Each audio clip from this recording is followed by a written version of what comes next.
back to This Week in Immigration. I'm your host, Hannah Tyler. We'll start off this episode by welcoming Casey Christine Higgins, BPC Immigration Fellow and Senior Counsel at Aiken Gump, to discuss Title 42 and some of the legislative challenges its proposed takedown has raised. We'll then be joined by Professor Danny Bahar, a professor at Brown and economist affiliated with Harvard and the Center for Global Development, among others, who will discuss his most recent papers on how immigrants spur innovation and contribute economically. A great episode to come, so stick around.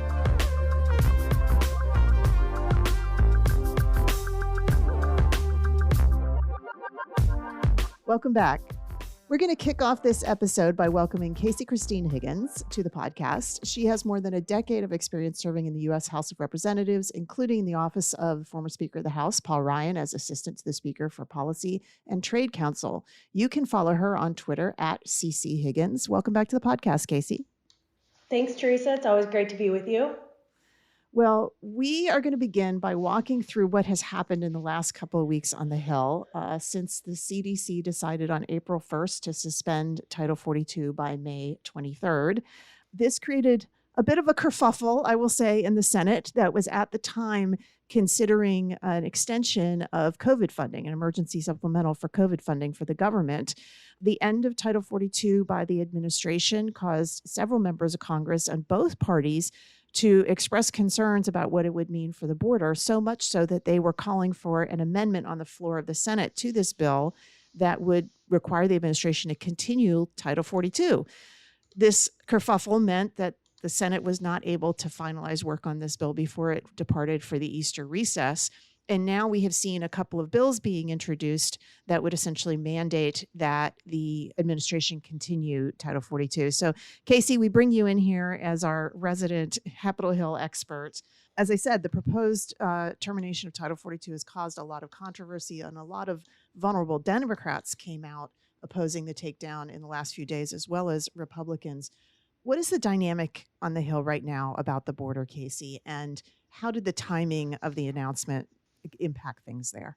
Yeah, it was definitely quite a confluence of events in the last couple of weeks. I think you have two different dynamics going on here. One is obviously the ongoing COVID pandemic, or not ongoing. And I think there is still a dispute to a certain extent between Republicans and Democrats about how bad the pandemic still is and whether we should be continuing funding and things like this. And you add to that our favorite topic, immigration, which always causes a stir on Capitol Hill, it seems. And obviously it took down this bill in this instance, but it's the two of these things coming together that I think really created an interesting dynamic. So because Title 42 is obviously related to the pandemic and related to immigration, you had it trying to be attached to this bill. But I think the greater issue is what is going to happen as a result of terminating Title 42.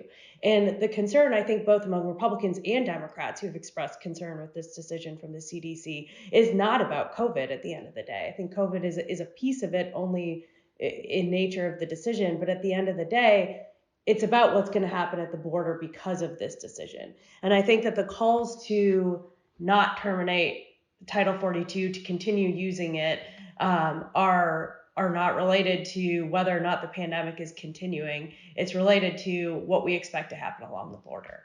And I think that's why you see so much Democrat support. What we're hearing from the administration is that we're going to see absolutely unprecedented levels of crossings at the border. There doesn't seem to be a plan from the administration to deal with that influx. And I think it's a problem, both on the Republican side, as they see it as allowing basically open borders, but also on the Democrat side, where they're saying, what are we going to do to process these people as they're coming in? And if you believe that they may have legitimate claims to asylum, how are we going to do this in a humane and quick manner to make sure that people are being processed? So I think what you're going to see come May is a massive humanitarian crisis along the border.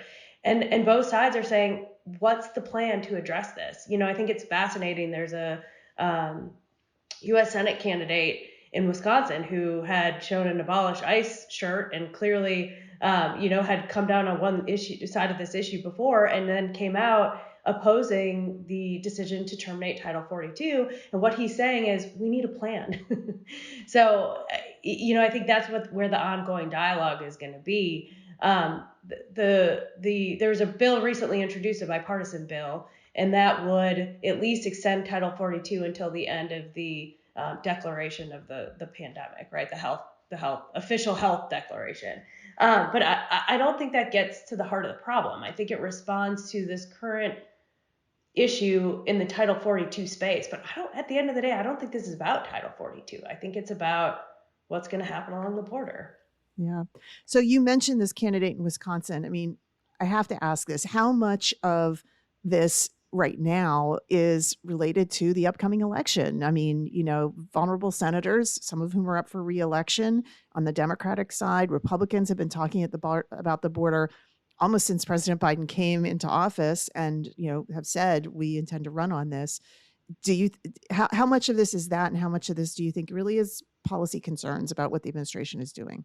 Yeah, I think that's a really interesting part, right? Like, of course, that the upcoming election plays a role in this, and there is, I think, increased pressure on those who are in cycle to respond to this, right? And they've got concerns with it. But I think what you're seeing is the reaction to the current climate more than necessarily the fact that there's an election. But you've got somebody in Wisconsin, far from the border, saying this is a problem. And that's what they're hearing from their constituents in Wisconsin. Now, the interesting thing is you've got your border states who have a lot more of the impact of that, saying this is not okay. You've got Kelly and Sinema. Sure, Kelly's in cycle, but at the end of the day, they're the ones along the border saying to their colleagues, this is a problem. You've got folks like Manchin and Tester, Hassan. So I think the interesting dynamic is that you're seeing this across the country. I think there's increased concern about it. And again, I think there should be concern on both sides of the aisle, perhaps for different reasons, right? I think you're going to hear Republicans talking about open borders when you've got potentially 500,000 people streaming into the country in a month, right? We'll see, but I think we may actually reach that. But on the Democrat side too, I think you're going to hear a lot of how are we dealing with these people in a humane way? This is a humanitarian crisis. I want to talk a little bit about the bills that you mentioned. So as I mentioned, Republicans in the Senate threatened to votes on amendments to the COVID emergency bill. And then they actually ended up introducing legislation that was led by Senators Langford and Sinema. As you mentioned, it would prevent the administration from taking down Title 42 until the public health emergency related to COVID is also released. And the administration has a plan to address what will happen after it. We've done some looking at it here. I will have to say that there have been other border measures that have been put in place and taken down without waiting for the public health emergency to come down. So not sure whether that's the right tie-in, but this desire to see a plan. We now have a companion bill in the House, a bipartisan companion bill in the House. Do you think these bills will have a chance? Will they be put together with the COVID package? I guess, one thing might happen on the Senate, but then the House has to vote again. What do you think the temperature is on this? Yeah, I think it's going to be interesting, right? We have until May 23rd. So I think this issue is going to fester. But again, I think Title 42 is just the impetus for this conversation, right? Title 42 is not the crux of the issue. Teresa, you and I are old enough to remember 2014, the first UAC crisis, which saw a huge influx at the border, and the question was, how do we deal with this influx, right? How do we process them in a timely manner, make sure that they're allowed to claim asylum under the current laws, et cetera? I think what Congress has continued to fail to do is actually address the root of the problem. And at this point, you have to question whether our asylum laws are working properly. Are they working for the people that are coming to claim asylum? But also, are they working for the American people? And at the end of the day, when you're not processing these asylum laws in a timely manner, I think I saw recently that the average time is about 5 years. The system is broken, and we need to figure out how to address that and stem the flow from that perspective. But right now, the message being sent is, if you come up and you go up to a Border Patrol agent and claim asylum, you're going to be allowed to stay, because we don't have the ability to handle that flow and process that flow. So, it's time for Congress to get together and make some tough decisions. And we should absolutely be bringing in asylees, right? Like, this is something that is very fundamental to our country. But at the end of the day, the laws have to work as well, and they have to be this has to happen within the bounds of the law. And right now it's not happening that way.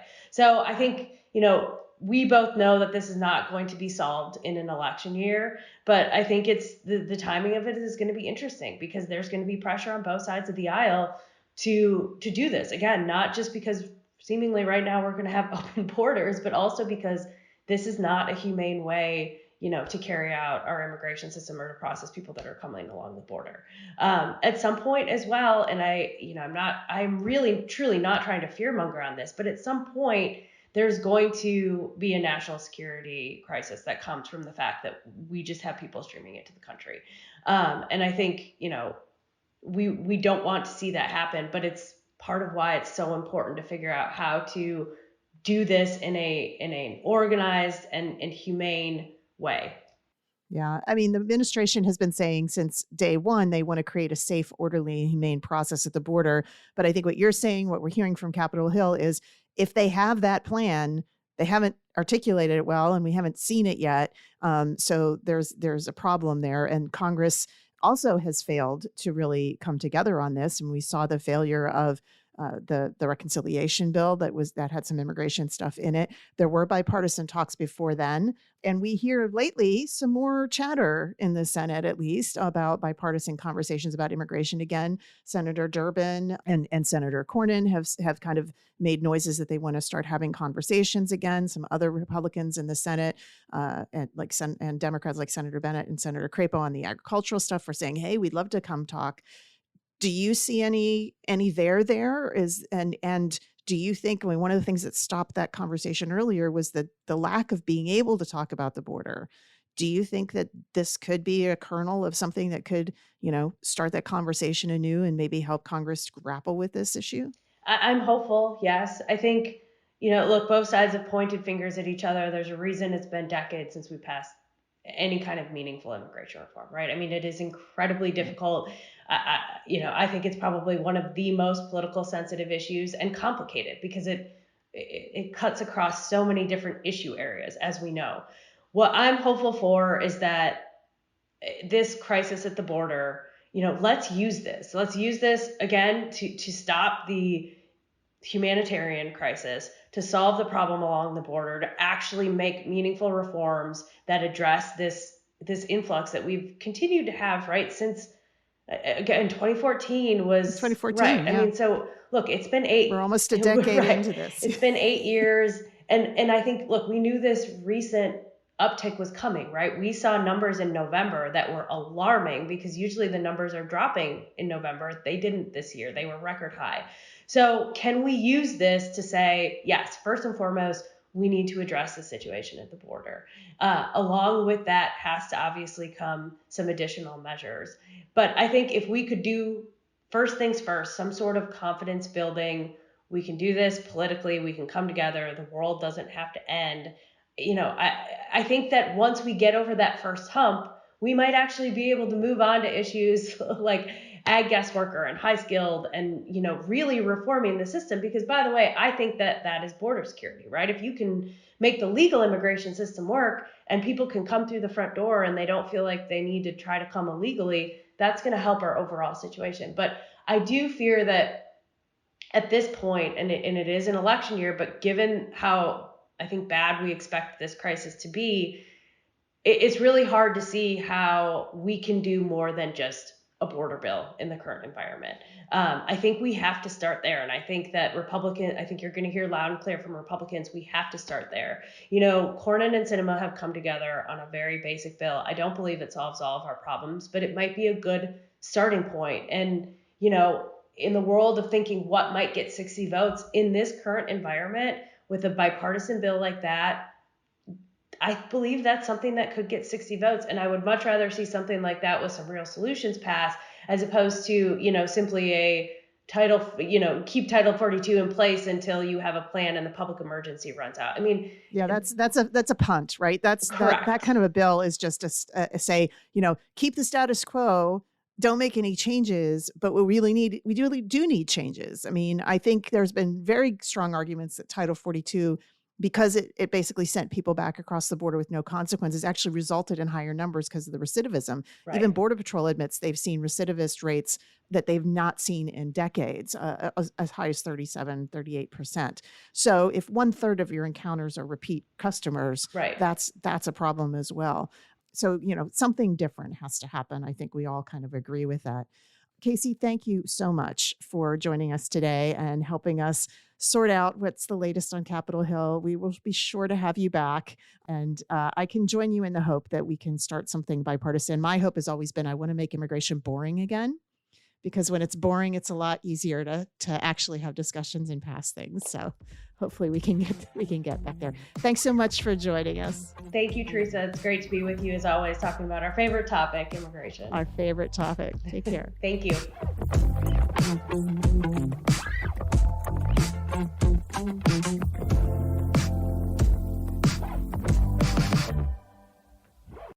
Next, we welcome Danny Bahar to the podcast. Professor Bahar is an associate professor at the Watson Institute at Brown University. He is an Israeli and Venezuelan economist that examines various aspects of the economic impact of migration on receiving and sending countries. You can find Danny on Twitter at Danny_Bahar. Welcome, Professor. I'm really glad to be here. Thanks for having me. Professor Bahar, before we start asking you about your work, we wanted to ask you a little bit about yourself. We said you're a Venezuelan and Israeli, economist. You're an immigrant yourself. What is your background and what is your interest in researching immigration? Yeah, so, I think that my immigration is very central to my family, not only to me. I immigrated 2 times, first from Venezuela to Israel, and then from Israel to the United States, where I plan just to come for grad school. And then so far I'm here, but maybe I'll immigrate again. But my family, actually, I'm the grandson of refugees, Holocaust survivors who arrived to Venezuela, as refugees. That was before the formal term of refugee existed, because the conventions of refugees happened after World War II. But my grandparents were both Holocaust survivors. They all had their own story, and they arrived to Venezuela because it was one of the few countries left that were still receiving Jews at the time. And, they made that their home, and I was born to a family of immigrants, and it's very central to who I am. And then it ended up being the core part of my research agenda. So let's start with your most recent paper, published in the Review of Economics and Statistics. It uses the natural repatriation of Yugoslavian refugees from Germany to investigate the role of returning migrants in boosting export performance upon their return. Can you tell us what your findings were and a little bit more about the paper? Yeah, so it's one of my favorite papers, and I think this paper really speaks to the core of my research agenda. Because I think that, for decades, we economists, this is a self-criticism, what I'm going to do, but we economists, when we talked about migration, we focused so much on what I think is a very narrow question on labor markets, like are immigrants, reducing wages, increasing wages, displacing people from their jobs or not. And that was kind of the question that economists ask about migration. And in part it was because, it responds very easily to this very simple framework of demand and supply, right? So if you have more migrants, that's kind of an increase in the supply of workers. So then, of course, wages have to drop. That's what the model will say. But, the model is simplistic, and there's so much more, to migrants than just like being one unit of work. And this paper, it's part of a bigger research agenda in which we are going much beyond these questions on labor markets. And we're really, in my case, and I am, I think I'm fortunate to be part of a bigger group of researchers that are all like doing their part in understanding the biggest, the much bigger concepts around migration. And here, to put it in a nutshell, this paper, I think, shows the importance of migration as a key of economic development. And it shows in particular the idea that what makes countries, the most important question in economics to me, and I think a lot of people agree, is like, why are some countries that are rich and some countries that are poor? And one of the answers that economists give to this, maybe the most accepted answer, is like, well, productivity differences explains most of the cross-country income differences. But then when you get to what's productivity, we don't really know what it is. It's kind of a dark, a black box of things that, we call technology and knowledge and so on. And what I've been showing in a few papers, and this one I think is kind of the one in which we do it in the most neat and clean way, is that immigrants are key in transferring this knowledge across countries. And when knowledge gets transferred across countries, that is reflected in more productivity, which we measure, for instance, in this paper in several ways. But basically what we're doing is like we have what we call a natural experiment, because we really want to tackle here that this is a causal result, not just a correlation, but A caused B. So what we have in that paper is that about 700,000 Yugoslavian refugees ended up in Germany in the early 1990s, and Germany gave them full access to labor markets and gave them some sort of TPS, of a temporary protected status for until the war was over.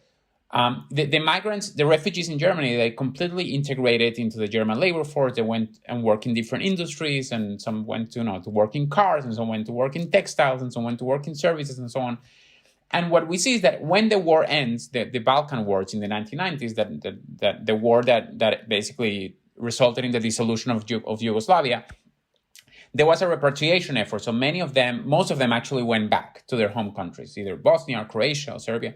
So what we see is that the industries that are most successful in the post-Yugoslavian countries are the industries where these same refugees were working at while they were in Germany.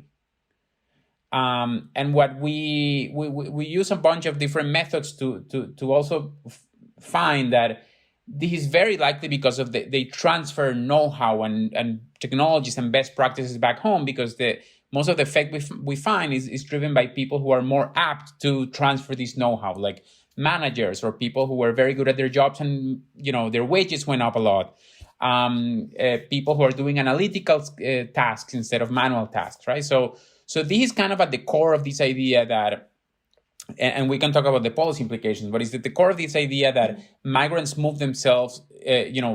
Knowledge. It's much easier to move knowledge by moving brains around, and migrants essentially do that. They move their know-how from place to place, and that's actually reflected in real big economic outcomes, as it is the whole export basket of a country.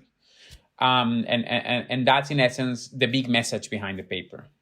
So we're looking at what may be another natural experiment happening in Europe right now with the Ukrainian exodus, right? So, 4.2 million refugees have left Ukraine.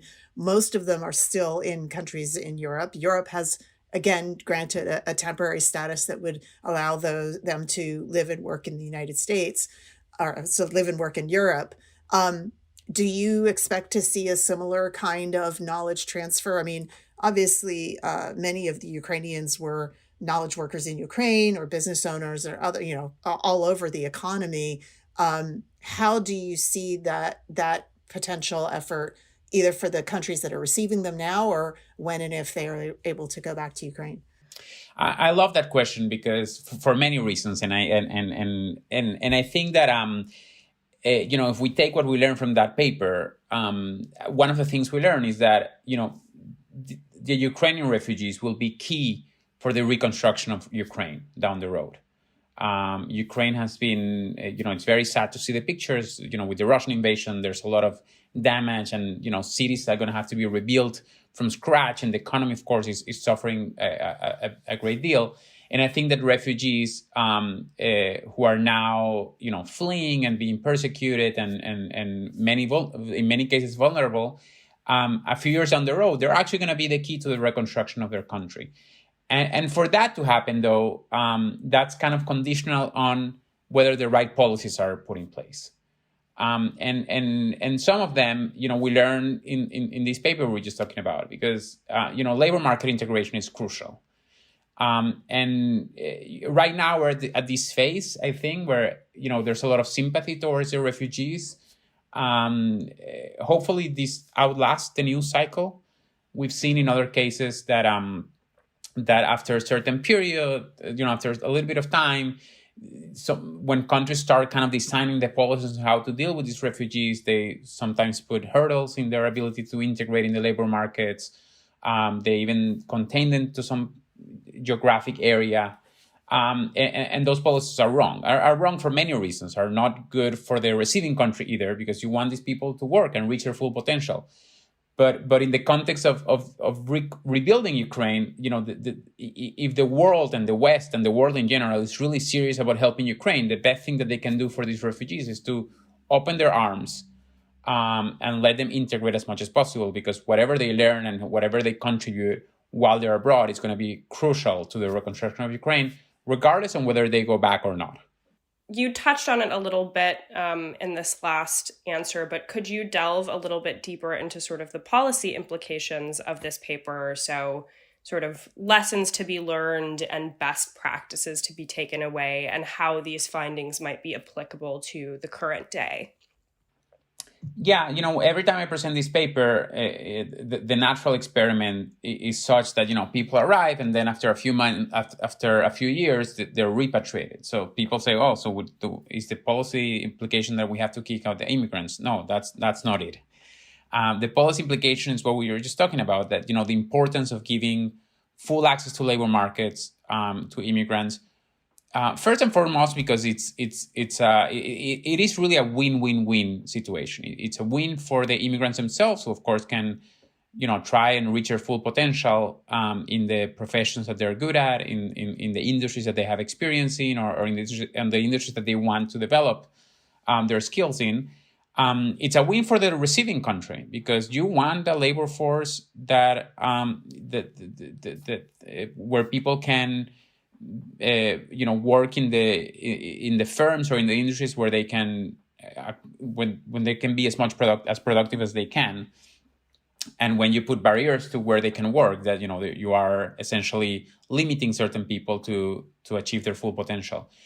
And it's a win for the sending country, in this case Ukraine, because for many reasons, the one that we talked in the paper, like the fact that once they integrate and they're successful in what they're doing, that know-how and that technology, those best practices are going to flow back to the country of origin.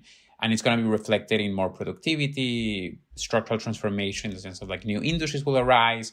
We've seen this also in the case of patents and innovation. We'll see like new technologies arising in both the sending and the receiving country. So this idea I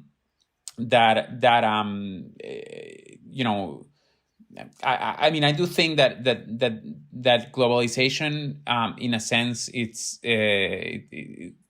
the idea that in a globalized world we'll all share the same know-how and knowledge and so on, is really driven for the most part by people moving around, which is a problem, because very, very few people move around in the world today. So if anything, we need more people to be moving around. But in the case of refugees, I think it's important to understand that the best policy we can do is to really open their door. And we can talk about policies in places where it did happen and in places where it didn't happen. Like, for instance, in Turkey, there was huge resistance on giving Syrians refugees full access to the labor force. And when they started doing that, maybe 5 years into the crisis, maybe it was already too late. And as of today, I think Syrian refugees in Turkey are still struggling to really get integrated into the labor force. On the other hand, you have a place like Colombia, and Venezuelans arrived there in starting, let's say, in 2014, 2015, and Colombia immediately started to think in ways in which they can provide a regular migratory status to all of them and try to integrate them into the labor force. It hasn't been perfect, because the labor markets in any developing countries are very distorted. But I think that the idea of providing them right away with a long horizon, such that they can, also to facilitate their integration, I think that that's the way to go. So some of the other benefits that might accrue based on, you talked about innovation, but there's also development of trade, right? So if you lived for a while in Germany and learned German, not only did you learn how Germany makes things and does things in their business practices, but you also know which of the things in your home country Germans might want, and which are things that Germany has that your folks in your home country might want. Do you see that kind of benefit too, that there's an increase in just relationships and business and trade and investment between countries when there's been that kind of refugee integration? Yeah, there's a whole world of things that happen. I think trade and investment are two important ones. And as you said, I mean, you're totally right that often we think about trade and investment, and we just think it's somebody picking up the phone and saying, "Hey, can I send you my widgets to you?" But trading and investing is hard. You need to understand both the country that originates the trade and the country that's receiving it. You need to know your suppliers. You need to know how to deal with customs. I mean, there's a whole process in which these things are hard, and it's been shown that migrants and refugees too play a huge role in creating these business networks across countries that facilitate trade and investment. And the best example that I know of it is the Vietnamese refugees in the U.S. And two great colleagues that I have and co-authors that I respect quite a lot, Chris Parsons from Australia and Pierre-Louis Vecina, who's a professor in London. They've studied this in great detail, and again, they were able to do this natural experiment, quote unquote, because I don't know if you knew, but when the Vietnamese more than 1 million Vietnamese refugees arrived in the U.S. Starting in the late 1970s, a lot of them were actually sent to different states of the country in a random way. It was kind of a lottery. Yeah. So that, when you hear random and lottery and economies, his or her eyes, get really excited. And Chris and Pierre-Louis found actually that down the road, the states that received more immigrants, more Vietnamese refugees by chance, they ended up having stronger trade and investment links with Vietnam between each U.S. state and Vietnam, the country. So that's kind of the perfect setting to study this, and they've shown this. So yeah, that's another way in which both countries are benefited, not only the country of origin but also the country of destination. So extrapolating to Ukraine, it's very likely that if the unfortunate situation continues and Ukrainian refugees do resettle in other countries, the countries where they're going to be in are going to become an important part of the trade network and investment network of Ukraine in the future. You've enumerated sort of a lot of the benefits, but is there any worry that for sending countries, especially, that refugee outflows contribute to brain drain in those countries? Yeah, that's a good question that I think we're still all trying to understand. But I do think that this idea that brain drain is something we need to be very worried about has been, I would say, it's less and less clear on the evidence that we've seen. When you take the case of refugees, there's so many things happening that are, that the country, in the case of Ukraine, there's terrible war and there's a lot of destruction that has nothing to do with refugee. I mean, that's creating the refugee exodus, but those two things are happening at once. So, whatever we see in the Ukrainian economy down the road is going to be very difficult to disentangle. Is it because people left, or is it because there was a huge war? We see that in Venezuela too, people are worried that a lot of very skilled, or in general, very fundamental workers are leaving the Venezuelan economy, but the Venezuelan economy is collapsing because of the policies of the government there. So it's hard to disentangle, but I can tell you a couple of thoughts on that. I do think that when we take out refugee episodes, which are hard to pinpoint that because people are really fleeing for their lives, that's a question that I think it's more frequent in just regular migration, where people choose to leave, and then you have the question, well, maybe it's not that great if so many people choose to leave, because then our human capital, let's say India, for instance, we don't want a lot of Indians to leave because we want to contain this human capital. But I think that there's a lot of evidence that shows that that's less and less relevant. And I have one example that I really love, which is that and this is a study by Gaurav Khanna, who's a professor at UC San Diego, in which he finds something that to me was like, breathtaking. It was, he finds that just the likelihood, the probability that an Indian immigrant could actually end up in the US working as an engineer, even if it's a very small likelihood, let's say, and imagine, the H-1B visas, there's a lottery, so you can think about it really as a lottery. Yeah. That actually has resulted in more Indians in India going to study engineering, right?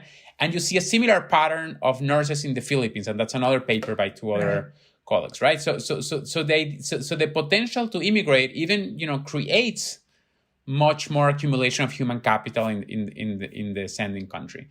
And that's one aspect of it. But the other stuff that we're talking about trade and investment and the skills that these people learn and they bring back either by returning or by having strong diaspora networks. I do think, I don't think that there's a study that does kind of a horse race between all these, but I do think based on all the evidence I know that it will for sure offset any possible negative effects of what the so-called brain drain. So I think brain gain is the new brain drain. Brain gain, I like that. So you mentioned this a little bit earlier, but I want to focus in on some other research that you've done that you published back in February that argued that immigration is actually the key to emerging markets becoming innovation hubs. And I have a feeling this is partially related to what you just talked about, is that, people leaving who have higher education promote more people to develop in those countries. But what are some of the other factors in that research that showed that when people are allowed to migrate, it actually promotes innovation?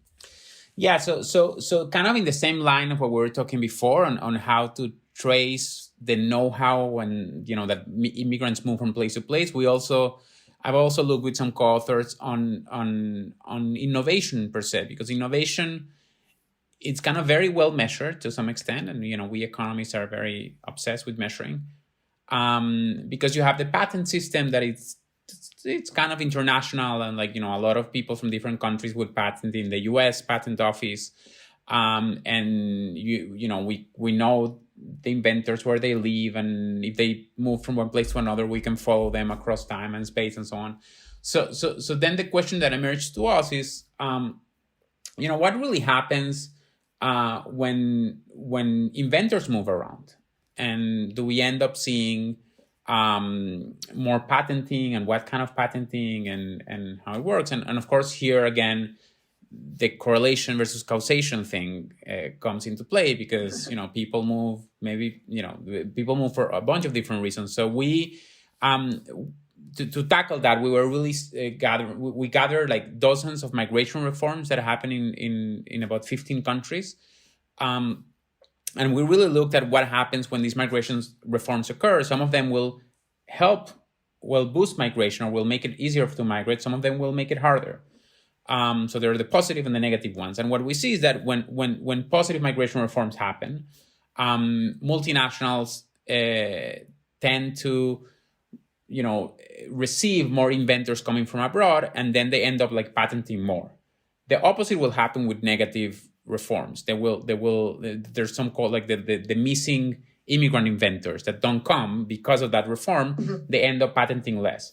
But the bigger finding of that particular study is it goes back to this big question on why countries are rich and countries are poor, and if you think of the world in 1970s, most of the patenting that happens in the world of the new technologies, the innovation, these are the things that should explain economic growth.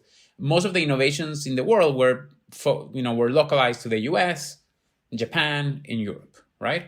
And now we're seeing, a lot of innovation happening in developing countries, India, China, even a little bit in Latin America. We see even a little bit in Africa, in the Middle East, right?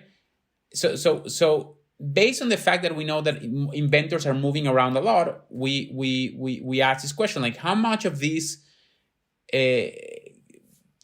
uptake on innovation by developing countries can be explained by these migrant inventors, and we find that quite a bit. So basically, what we're finding is that a big chunk of what explains the rise of, let's say, China and India and Middle Eastern countries and as innovation powerhouses has to do with these migration reforms that allow people to move from place to place. So again, migrants here are, we're showing in a completely different context that migrants are a key for economic development, maybe the unlikely key, the key that nobody has thought about.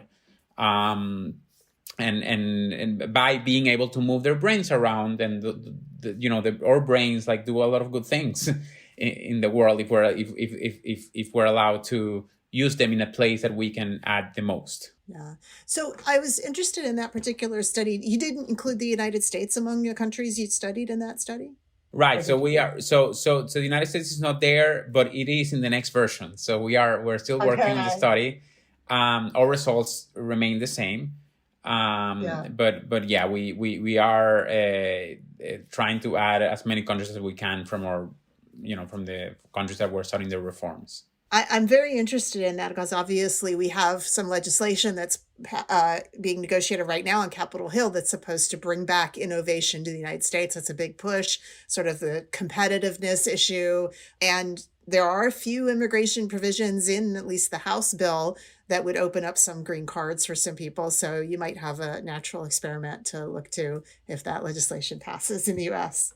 We've been talking a lot about innovation and brain drain, and that seems to implicate higher skilled immigrants. But a lot of the immigration, for example, that the United States has seen in the last half century has also been in what we call lesser skilled or maybe lesser educated jobs and people.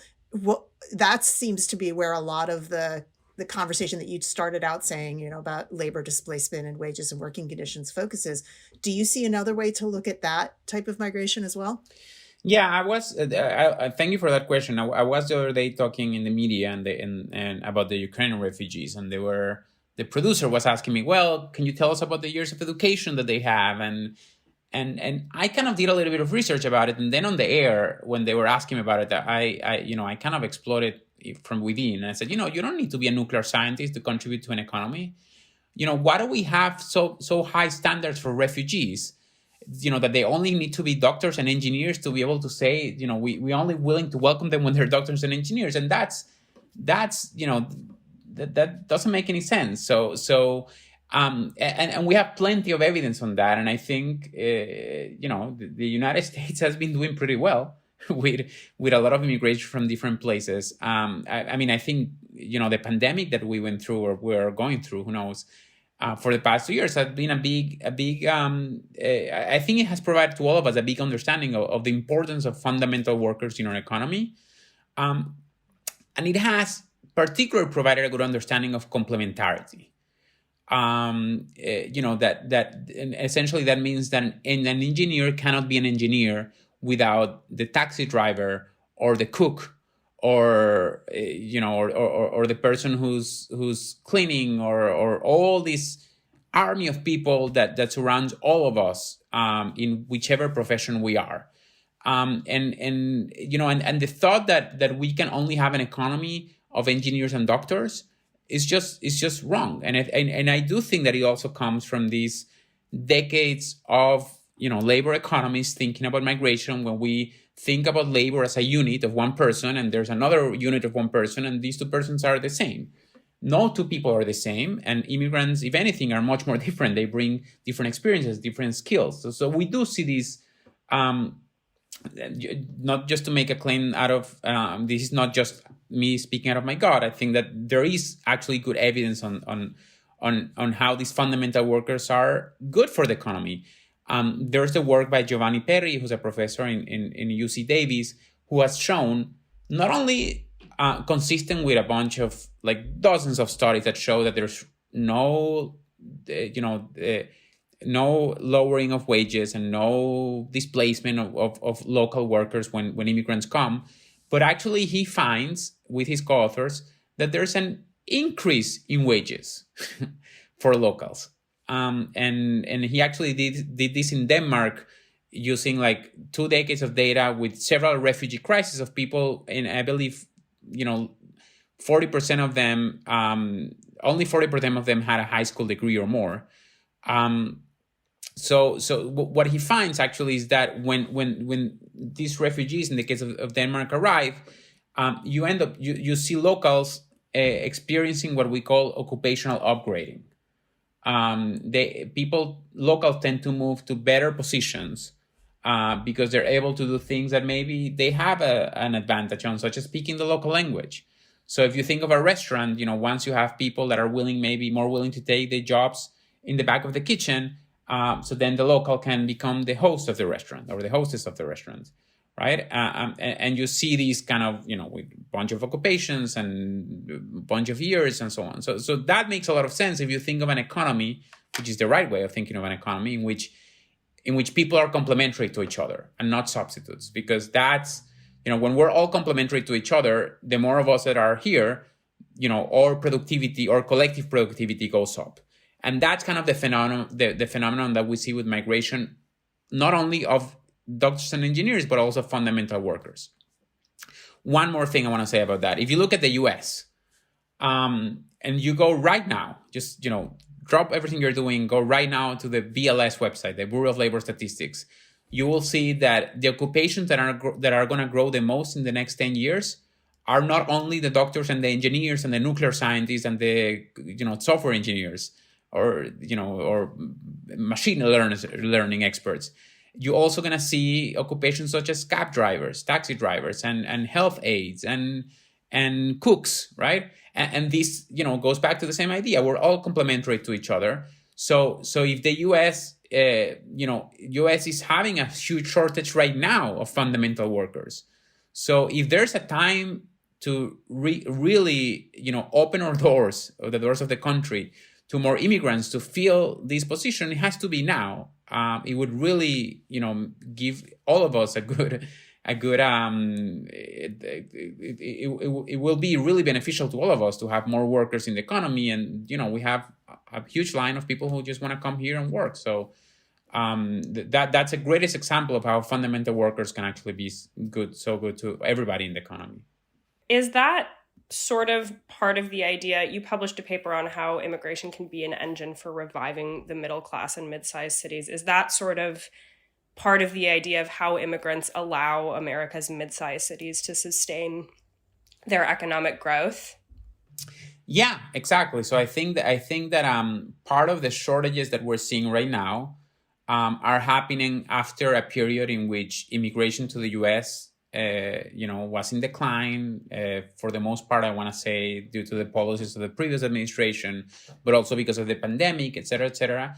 And you do see, this is a correlation, it's not a causal statement, but you do see that in cities where these shortages are stronger, where the labor markets are tighter, are cities in which that heavily relied on immigration flows, and they don't have these immigration flows anymore.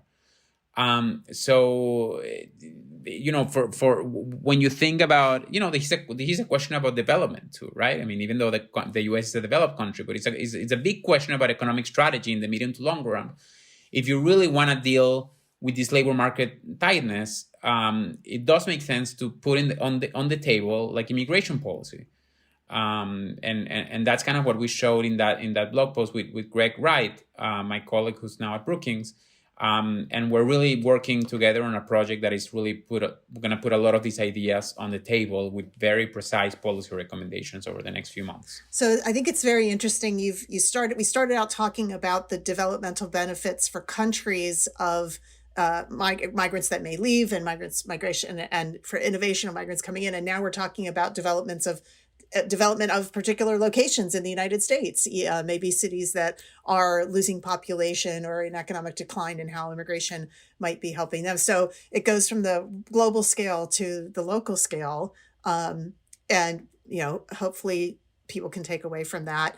The economics is a lot more than as you described, just the basic labor supply and demand curve. There's a lot more going on in that sphere. Hopefully this will also help us define that nebulous idea of productivity. Because I do think, I like to think, I'm not an economist, but I do like to think that immigrants are a key ingredient to that sort of nebulous idea of productivity that we see in different countries. Professor Bahara, thank you so much for all the work that you do. We've really enjoyed having you on, and we look forward to seeing what other amazing work you produce. Thank you. It's been great being with you here. And thank you for all the great work you do. And that's it for our show this week. One last reminder to subscribe, rate, and review this podcast on Apple Podcasts, Stitcher, Spotify, or your favorite podcast platform, and share it with your friends and colleagues. You can also find more information on all the issues we discuss here on the show at bipartisanpolicy.org/immigration. I'm Hannah Tyler. This Week in Immigration was created and executive produced by Teresa Cardinal Brown. This week's episode was written by Hannah Tyler, Teresa Cardinal Brown, and Hanadi Jordan. Ethan Plotkin produces and edits our show. The executive producer of BPC Podcasts is Lucy Manning. See you in 2 weeks.